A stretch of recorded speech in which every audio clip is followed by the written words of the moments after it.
tällä leveysasteella. Kuten huomaatte, Stagehouse tehdään tässä tapauksessa peruuttaen johtuen siitä, että sieltä löytyy sen verran kovaa ja komeaa tööttiä ja tuuttia, että siinä Riverside Timesin ajoittolaitteisto lähtisi kepeästi tämän vetopelin mukaan. Joten Stagehouse suoritetaan tuosta etumaisesta telin akseli, sen mukaan suoritetaan Stagehouse ja tällaista kalustoa kun päästään näkemään, niin tuskin kenelläkään on mitään sitä vastaan, että annetaan tommonen metri kahden niin sanottu aika-avustus sitten, kun päästään itse asiaan.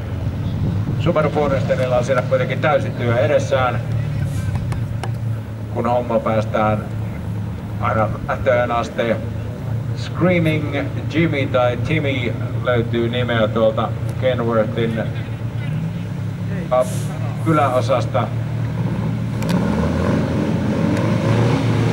Jari Rantakarjalla varmasti ihmettelemistä, kun täällä Kenworth päättää helposti irti.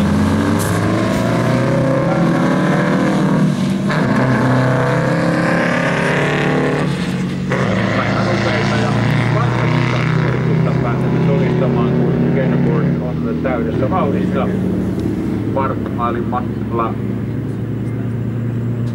20.8.